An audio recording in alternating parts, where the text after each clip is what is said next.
Welcome to the Soul of Medicine. Welcome, everybody, to the Soul of Medicine. So glad you're here. Super excited to have our guest on. We met her several years ago through a coaching program. We just thought she was amazing and wanted to chat with her on her healing and her yoga and her movement business and what her offerings to the world. So we can't wait to talk to her and share her with you all. Hi, Sara. Welcome. Hi. Thanks so much, Kay and Rob. I'm happy to be here. Welcome, Sara. All right, let me introduce you. So our guest today is Sara Bennett, a truly inspiring yoga teacher, wellness coach, and cycle guide. Sara's journey with yoga spans on an impressive 13 years, and she's been sharing her wisdom as a teacher for over 8 years now. Her practice and teachings are deeply rooted in the philosophy of movement as medicine and a belief in the power of aligning with nature to optimize our lives. Sara offers a variety of yoga styles, including Vinyasa, Yin, and Prenatal, and is also certified as a cycle guide. I'm really interested to know more about that. And her focus is always on mindfulness, mindful self-compassion, self-love, and nurturing endless curiosity in herself and her students. Through her work, Sara creates a safe, supportive space for individuals to explore their own paths to sustainable wellness. Whether you're a seasoned yogi or just beginning to explore the world of mindfulness and holistic wellness, Sara's warmth, experience, and guidance are sure to resonate deeply. So let's dive in and learn more about Sara's inspiring journey and the valuable insights she has to share with us today. Hi again. Hello. Thank you so much, Kay. Yeah, you're welcome. So could you share with us, Sara, your journey on becoming a yoga teacher and wellness coach, and what inspired your initial interest in yoga? Yeah, well, I think like many teachers, it started as a student. I have really longer than 12 years of dabbling. So my journey in yoga was very similar to most, right? We just sort of dabble in it. I did that throughout high school and college, but it was after college where I really started to get serious about a practice. Started practicing much more regularly with, set teachers. And I also had a really big move. I moved across the country and knew no one except one person in that town. And that person was quite busy. So I was spending a lot of time trying to recreate my life and find community. And I found the support I needed personally, mentally, emotionally, physically, and a community of like-minded people through yoga. And that's when I was living in Houston, Texas at the time, when I really started to build a personal practice, both in studio and at home. And I felt it really transformed my life, not just physically. I became much stronger, absolutely. And it was definitely the other aspects, the more subtle aspects of the practice that really started a transformation of who I was, how I thought, how I saw the world, how I showed up in the world. And so the more I benefited from that, the more I wanted to show that to other people too. And so it was also in Houston when I became a teacher and took my first 200-hour teacher training. So when we met you were teaching prenatal yoga classes, right? Yeah, that was so amazing. What drew you to that? So that's a great question. So I had been teaching for a few years at that point when I decided I was very drawn to women and women's health, partly through my own explorations in my own body and my own experience. And then really seeing this space where women were so disconnected from themselves, their body. And I saw this as such a vital tool to help us reconnect to ourselves and with nature. And we're part of nature. And so what drew me to prenatal in particular is just one, how fascinating and mind-blowing it is that our bodies can create new life, right? And that whole process, 9 months of transformation for both that person carrying the baby as well as a whole new life being created. And it's such a time of needing to drop in and trust your body. And I saw the prenatal practice as a very a vital tool for women to be able to do that, to be able to learn to trust, to be able to turn inward and really listen to themselves, because that's a period of time as well where there's lots of opinions being thrown at you, invited and not invited. And I personally haven't had a child, but I've known so many people, of course, that have gone through that experience, and through my training and just talking with a lot of women, I've learned that you really get so many opinions from so many different directions, welcomed and unwelcomed. And really the support most women need, the root of it comes down to, what do I need? What do I believe? How can I support myself and my baby? And the yoga practice offers the space to do that, not only do that, but also put you in a community of other women experiencing the same thing. And it, in our world, that phase of life can be quite isolating. And so coming together and being able to hold the space for women to come together, like so much of it for me is, yes, guiding them through a sequence that I know is going to help them on a physical level and mental and emotional and spiritual, but also it's just holding the space for them to come together and open up. And I've seen some of the most beautiful connections made in those classes. It's just been a privilege, honestly, to be able to facilitate that and create the space for women to connect in that time. I think that's really important, particularly during those transitions and those demarcations in a woman's life, like starting your period, going through motherhood, going through menopause, and then transitioning on. I feel like that's a lost art of women holding space for other women, or even elders holding space for younger women through these transitions. And then we feel so isolated and alone, and we're the only ones going through this, which is super stressful as we go through these natural transitions in life, right? And they've been quite diminished, if you will. So, Sara, you mentioned movement as medicine and aligning with nature to optimize your life. And I do see a lot of your posts out in nature, which I love. And you did some like hiking treks, big ones in the past too. So can you expand on what those phrases mean to you and how they guide your teaching and how they guide your life and way of being?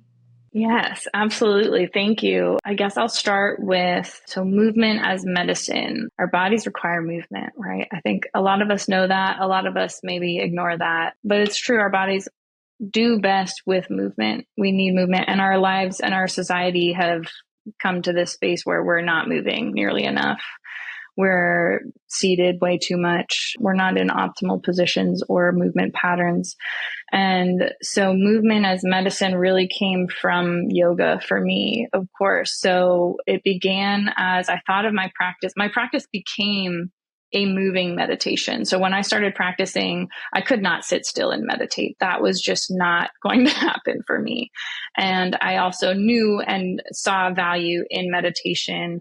I had a lot of mental health struggles that I was trying to manage without medications, and yoga is what allowed me to do that. Yoga and getting out in nature was what allowed me to do that. And so movement as medicine could be a practice on your mat.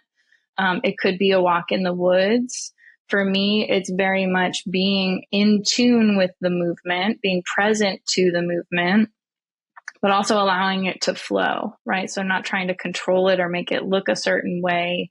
And then, the connection with nature has always been really important to me, as far as we are nature. And I know that my body always feels better after I've spent time outside, hands in the dirt maybe, or camping or hiking. Like you mentioned, I've done some pretty significant hiking, backpacking in particular along the Appalachian Trail. It's from experience. I just know and have felt and experienced. And then of course I've read more into it. There is science behind it.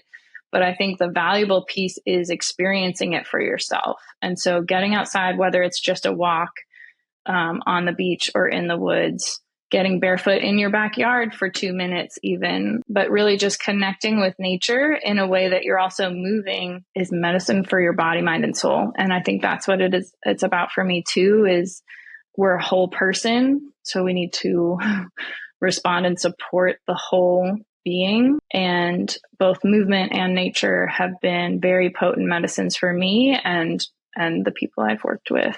And I love the combination of the two. That's another piece. I've done experiences where I take people out on a hike, and then in the middle of the hike somewhere, we're either stopping for a mindfulness practice and or yoga practice or meditation.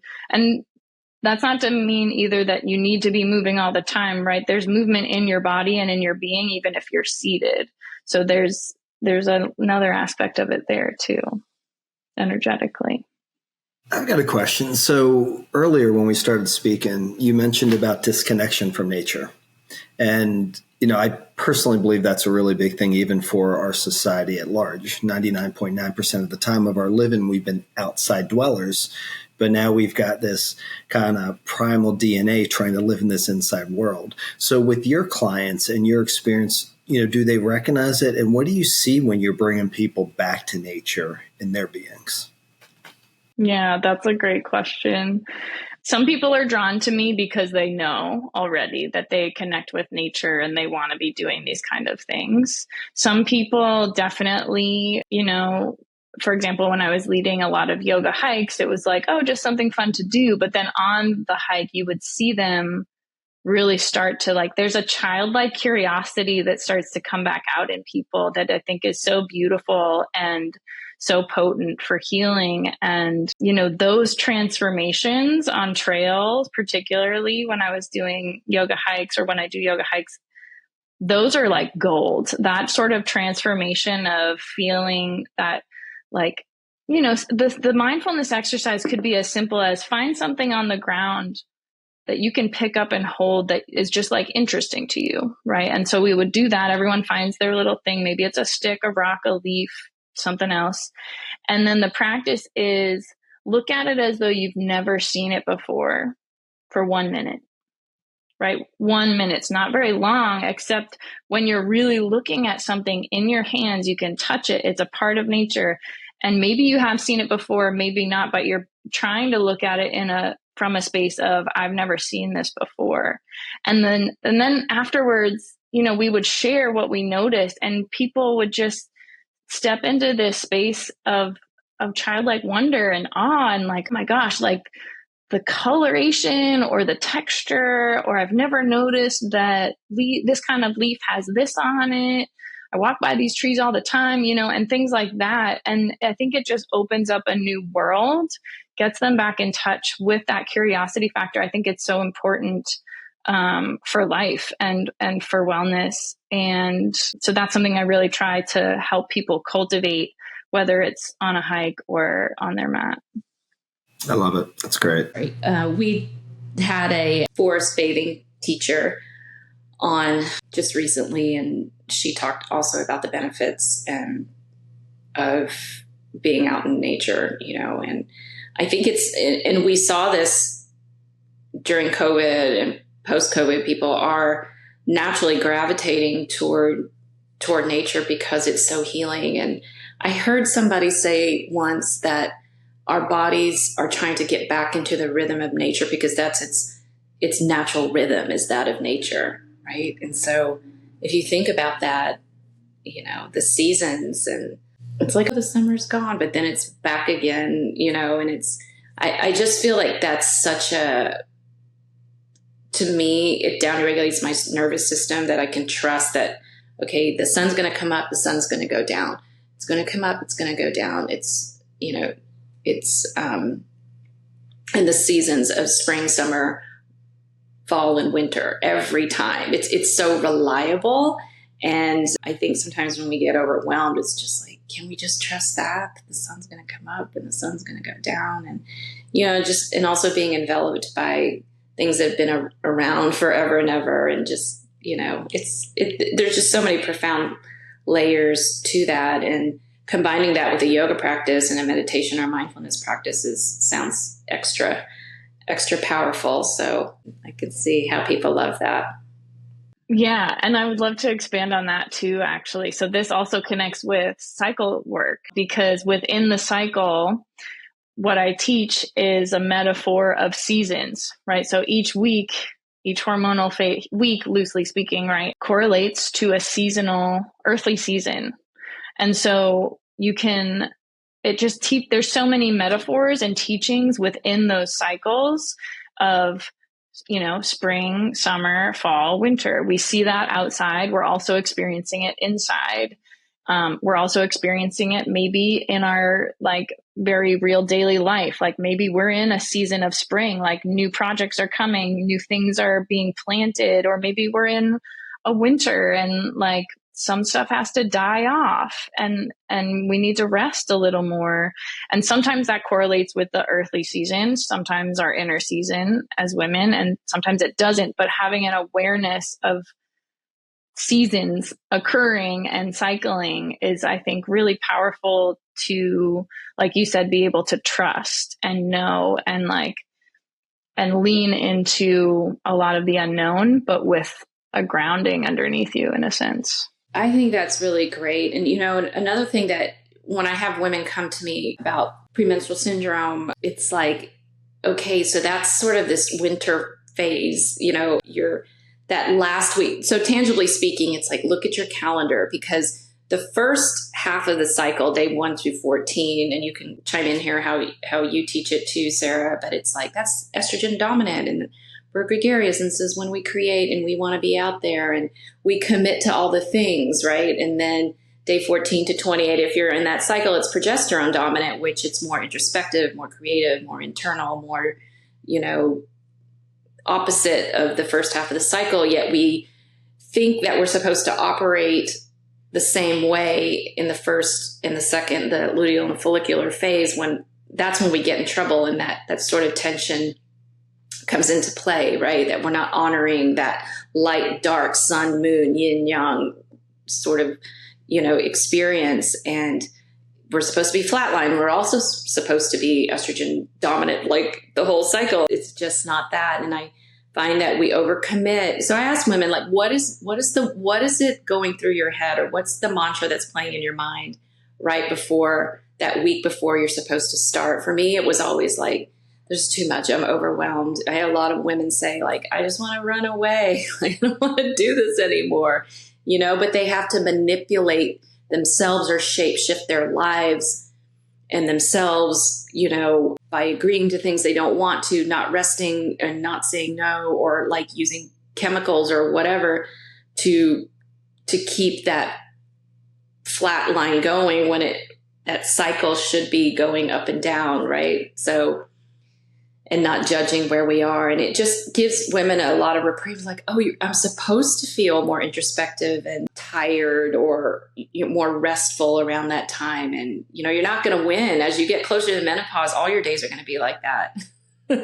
So use that as a barometer. We've got to kind of look at that, now before we get into that menopausal phase, which is its own transition in a beautiful way. So, honoring that. But it's hard because we live in a society that's like go, go, go all the time, harder, faster, better, more. And it really does a number on our psyche, our nervous system, our emotions, and our spirit. And we wonder why we're tired, and need things to keep us going all the time. Right. Right. Yeah. I think there's something so empowering about learning that you're cyclical, right? About learning that, it's normal. And this is what my body is doing. I'm not, there's nothing wrong with me for in my luteal phase, feeling more withdrawn, not wanting to be social, needing more rest. There's even some science showing that we need more calories during that phase, right? And so society is sort of teaching us we're supposed to be in ovulation in our inner summer all the time. We're supposed to be super social, super outgoing, really energized and strong. And not that we're not strong in other phases, but it's a strength in a different way than that outward, climbing the mountain, doing the hardest workouts, vinyasa, power vinyasa practices, all those things, which are great in that phase, your inner summer, your ovulation phase, but they're going to do you a disservice in the other phases. They're going to deplete you. And there's nothing wrong with us in those phases. It's that we need to acknowledge that we're cyclical and that there's other things to be done during those phases that will serve us better. So I find it really empowering for most women once they learn that. It's like permission to be like, I can set my calendar up cyclically, right? Once you start tracking and you understand your body and you're supporting it, you do get into a rhythm of like, I can schedule all the like presentations, the social events during this week and the next week. No, I'm busy. What are you busy doing? I don't know, but it's not going out. It's whatever, it's whatever's serving you in those phases. For me, it's a lot more yin yoga. It's a lot more walks in the woods. It's a lot more early to bed, time by myself, reading, journaling, right? It's a little different for everyone, but it's more of those yin like energy practices and behaviors and events rather than the more yang, active, outward things that are great in the phases where it's appropriate. But I think it's just, we haven't been taught that that's even a thing. And so once you get taught, once the door is open to that whole philosophy and idea and truth that we're cyclical beings. And so our lives and activities and even food and all, it can go so deep as far as, however far you want to take it. That's all cyclical too. And then once you get into a rhythm, it becomes a really beautiful, much more enjoyable,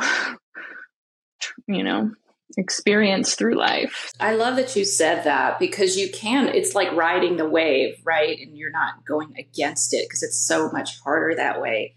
So it just, so from a menopause perspective, I'm really in that contracted cocoon phase. And it's hard because it's like, my brain's like, I want to launch these things. It's like, no, not time, and that to really surrender to that. It's like, serves a purpose. That energy will come back again. I'm not, when I'm through with this phase, and it is trusting that like the inhale will come after the exhale. It's that trusting again of like, just honor this, it'll be fine. And I'm not going to lie. It's pretty hard when you've been, I've been so like all the time, my whole life, but in this cocoon phase, my body's not allowing me to run that fast. And, and just this morning I woke up thinking, oh, this is why I was running that fast. Because, this is so primal about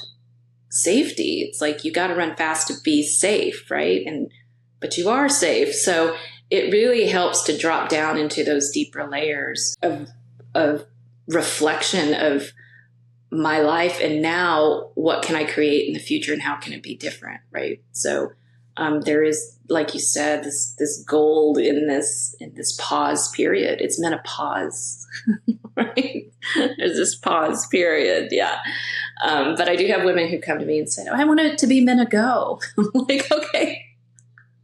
I think it's another phase. I don't know, but it is. Our society runs so fast, but yeah, I love that. It's like, we're not always needing to be yin, they'll be yang at some point. And so they're equally as valuable. So I love this conversation. There's a quote. I forget who said it, but not everything in nature blooms all year long. Right. So why are we expecting ourselves to? If we stop and really think about that and then acknowledge like, yeah, we do have 4 seasons. There's a winter every year. And then there's also summer every year. And our bodies are doing mini versions of that. And if we can just acknowledge and work with it, yeah, it's beautiful. So. Yeah. That book, Women Who Run with the Wolves. Is that? Yeah.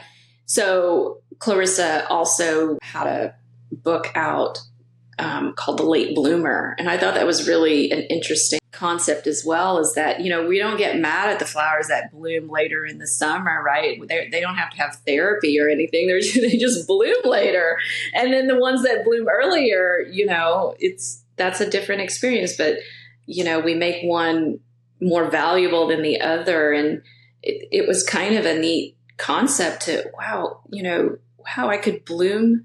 I haven't bloomed yet. Like I can bloom in my 70s and you see a lot of women blooming in their 70s, which is something to look forward to. That's really amazing. Like you haven't hit your peak yet. So that's really neat. So yeah, it's so rich, right? When you really look at it and start to honor it, and it's just like, okay, we're all fine. We're going to be fine. So Right. And I think, and then ultimately it's leaning into that trust factor that we keep coming back to of like, but for me, it's the understanding allows for the trust. So yes. Yes. Thank you for that. So where can we find you, Sara? I know you're pretty active on Instagram. You do a little bit of blogging too. Could you tell us how people can find you or, watch your content and follow you? Yeah. So I'm coming out of a little inner winter myself. So you're most able to find me on Instagram at the moment. I would highly recommend signing up for my newsletter. I send out a newsletter twice a month on the new and full moon. The link for that is in my Instagram bio. And then look for more writings on my Medium. I haven't done too much on there, but that is coming in the near future. I teach locally in the Seacoast, New Hampshire area, but I also teach once a month a yin practice online with the new moon, which is really fun.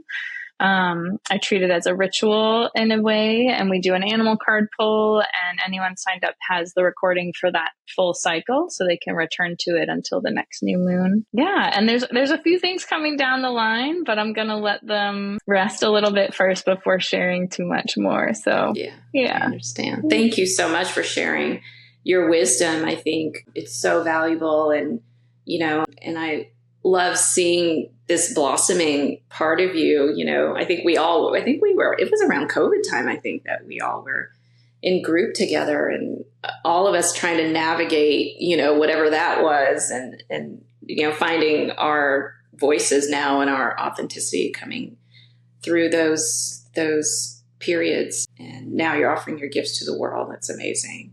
So are there any other key messages, Sara, or takeaways you hope our listeners will gain from our conversation today? I think we've touched on them. Yeah, I think leaning into nature, the cyclicality of life and yourself, moving your body daily, and learning to trust. I love it. Thank you so much for coming on. Yeah, thank you so much for having me. This is a lot of fun.